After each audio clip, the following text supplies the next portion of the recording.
So what do you like to do for fun? Is this you, someone who only lives for the grind and not for the fun of life? Well, keep watching because this video will have 50 great ideas. Oh my gosh, I'm never doing this again. I swear we're becoming more and more online and not living our actual real lives, and it's such a shame because there's so much to do and we're put on this earth to do things we enjoy. Hey, I'm Francesca and welcome to my channel. If you've begun to feel a little bit guilty about how much time you spend on your phone, keep watching because I'm going to give you 50 hobby ideas that will totally make you feel like you're actually living your life. The first idea is to start a podcast. If you've ever been like, oh my gosh, we need to start a podcast, like, why don't you actually start? Sometimes you just really need to move that mouth and exercise those vocal cords and just rant about whatever is on your mind, what excites you and what lifts you up. You don't even have to post it. You can just like record it and edit it and make a cohesive storyline and practice your public speaking skills, and that's like so fun. You can also become an editor. I mean, like the editors on TikTok who make like thirst traps of their favorite celebrities, or also really heart-wrenching montages of movies set to like the perfect song. I feel like editors are actually some of the most creative people on earth, and you could be one of them.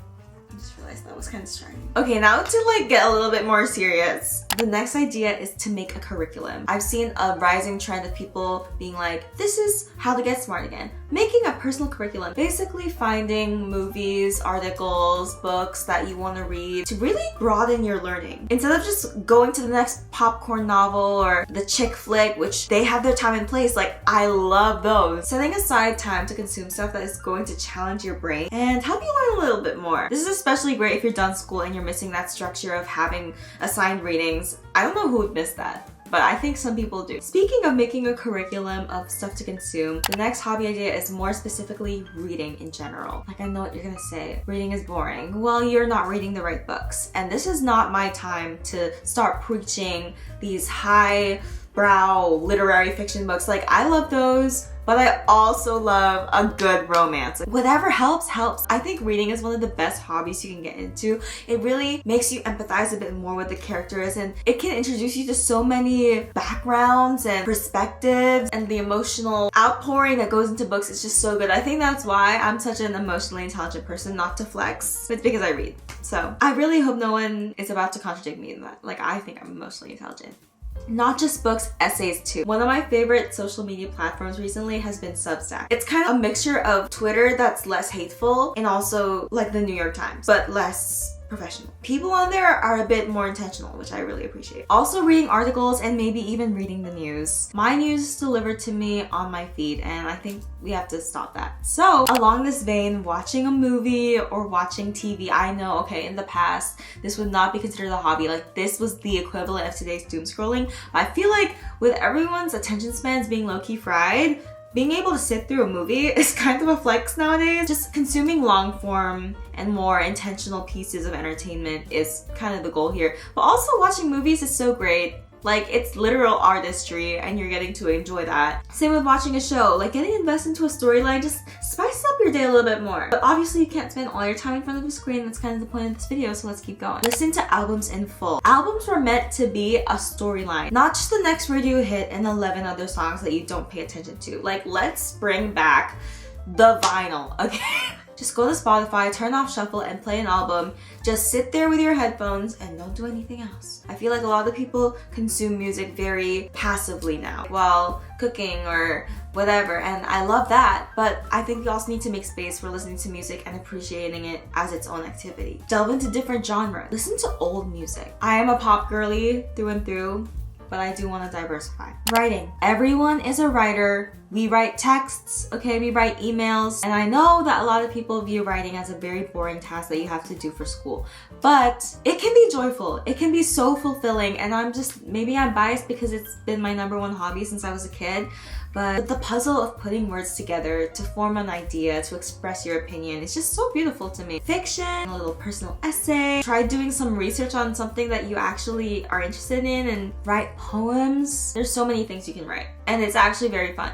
Next, make a YouTube video. Wow, big surprise. Someone who's posting a YouTube video is telling you to make a YouTube video, but like, it's actually so much fun. Even if you don't make money off of it, like what, I make $1 a month and I'm having the time of my life. It's such a good skill, and it also builds a portfolio. And it's fun. It's literally fun. Like, and don't we all want to have fun? Content creation in general, like even if it's not YouTube, making a little TikTok, just getting into that rhythm of documenting your life or sharing your ideas and doing it through video. I've definitely grown a lot from making videos and could do the same. Next, you can learn an instrument. I love my guitar, my baby.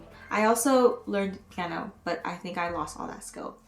But now's the time to get it back. Songwriting, again, biased. But I think songwriting, if you're musically inclined, is just the best way to get your feelings out and be creative and have fun. In a similar vein, you can learn production, take dance classes. Moving your body and also looking hot and sexy, perfect combo. Puzzles. I think puzzles are so fun. I think I recommended puzzles in a different video I did. Make a vision board. You can even do this quarterly, but just reflect on what you want to accomplish and find some aesthetic Pinterest photos and just slap them on a corkboard. Or even just do it on Canva. Sometimes it's nice to have a visual layout of what you want in life. Similar to vision boarding, scrapbooking. Kind of like a collage, but different because instead of it being about what you want to achieve, it's about what you already have achieved or like just the life you've lived. Have a little night where you just cut out pictures, glue them to paper, and add little stickers, and I think that's so cute. Next, bullet journaling. Organize your life with intention while also making it cute and something that you can flip back to and being like, oh my goodness, I'm an artist. You can also do normal journaling, which is something I personally love. What this is you basically crash out on paper. Sometimes it makes me more miserable, but sometimes it also makes me a bit happier.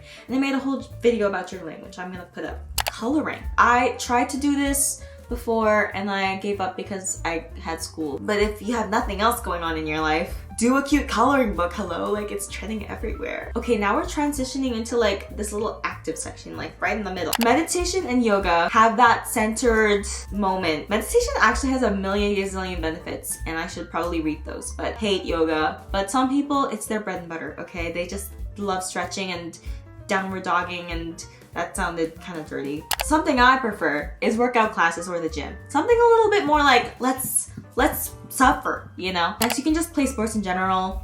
Hate this. I don't care about coordination, but some people love it and it's a great way to socialize as well. You can also go hiking. Love-hate relationship with this one, but you get great views. You're like soaking in the real world and tuning out the world that we have constructed in our minds. Something I love, running. Okay, I never thought I'd be a runner, but here we are. I love morning runs with my friends or even just solo runs. It's a great way to stay active while also listening to music. And the endorphins, okay, the runner's high, too good. Can't miss it. You can also go biking. Pilates, we're that pink Pilates princess. I think that's actually kind of a silly trend. I won't get into it right now, but just know, if you want the Pilates body, you have to do a little bit more than just Pilates, okay? Climbing, I hate climbing.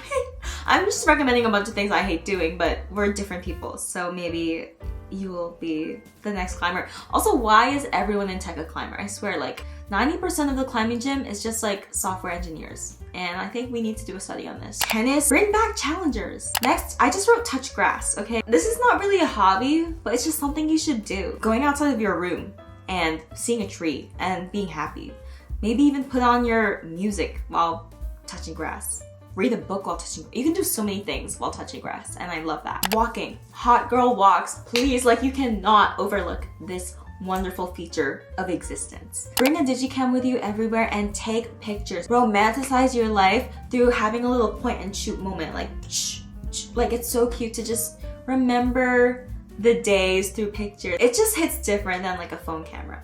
And I guess a 2-in-1 tip, get into photography. Like that's an actual hobby. And I really admire photographers, like the nerdy ones who know all about the ISOs and the apertures and the lens measurements. Like that's not me, but you go girl. Cook and bake. Need I say more? This is so useful if you want to be a good host, if you want to feed yourself and stay alive. Art. Get into painting. Oils, acrylics, watercolor, just like blending the colors. Like it's so like meditative, like you just get in the zone and then you have this cute work of art. You can also get into graphic design and low-key super marketable too. Learning Adobe Creative Cloud is one of the best things you can probably do for yourself. You can make a zine or a zine. I don't know how you say that, but it's kind of a mix of the writing and graphic design tip. Just like combine it. Crochet, knit, sew, embroidery. Bunching all these like different.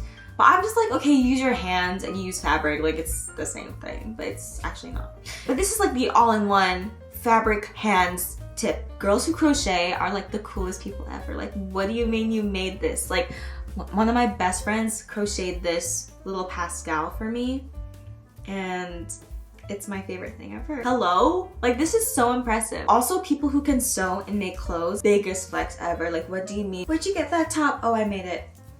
Gagged. In a similar vein, just crafts in general, okay? You can make a bookmark, you can make a phone case, you can make jewelry. Remember when YouTube used to be all about the DIYs? Like, let's bring that back. Nail art, you can save so much money if you get into this, because tell me why a nail appointment is like $60 or something. Experiment with makeup. Get into like fun Halloween looks. Get into how to beat your face properly. Get into how to actually put on eyeshadow without looking like you've been punched in the eye. Do a pottery class. Get your hands dirty in that clay and make a little vase. Start an Etsy. If you've become an artistic queen, time to profit. You can sell digital stuff. You can sell prints or real stuff. Become a little businesswoman. Okay, now let's be charitable and volunteer. There are so many great places to volunteer. Environmental places, humanitarian places. Getting involved in a good cause just makes you feel so good. And also it does so much good to the community. Go to a dog park or cat cafe or bunny petting zoo or just one of those cute animal stuff. Or if you have a pet, actually play with your pet. The cuteness of seeing an animal is just unbeatable. I'm saying this as someone who, if a golden retriever tries to like pounce on me, I'm just gonna stand there and not know what to do. I'm working on that. But learn a language. This is something I cannot do. No matter how hard I try, languages just evade me. But I have faith in you, and I think that you could totally learn Italian. You could become fluent in Mandarin in like 3 days. Actually, maybe not. Thrifting or modifying clothes. This is kind of similar to the sewing one. Dig through the cheapest bins ever, find something and salvage it. Play video games. I feel like as time passed, people's attitudes towards video games have changed drastically, and now people view it as a legitimate hobby and something that provides real joy that is wholesome and not the same as like modern day brain rot. Especially if they're multiplayer, you know, not solitaire. But solitaire is cool too. But especially if games are a great way to help you connect with other people. That's really sweet. Go to a rage room. Okay, not really a hobby, but just something you can do. Need I say more? Tutoring. You can make bank off of being a tutor. You don't even have to tutor academically. You can become like a voice teacher or something. You can also babysit. This is great training for if you want to like be a teacher or also a parent, I guess. You can make money while you just sit there and make sure that, you know, no forks get stuck in the toaster. You can also garden if you have a backyard or a community garden near you. Just like go over there, plant some seeds and watch it flourish. Coding, if you are into that, then you're into that. Financial literacy, read up on it, educate yourself, how to use money wisely, very important skill. And lastly, chess. When am I ever gonna play chess? But you could. And that's the beautiful thing about this world. Those were my 50 hobby activities. I hope that you fell in love with at least one of these and have decided that you want to be in your hobby girl era, and that's just magical. I wish you the best of luck in limiting your screen time and actually stepping into the real world and doing things that are fulfilling. Bring hobbies back, okay? Life is not supposed to be about the hustle 24/7. It's also supposed to be about enjoying things, and hobbies are a great way to enjoy your life because duh, like that's what a hobby is. It's an activity for your enjoyment. So yeah, thanks so much for watching this video. Hopefully you enjoyed it. If you did enjoy it, hopefully you enjoy the next one, and I'll see you there. Bye. Ask about my day. I'm tired, but you made it seems to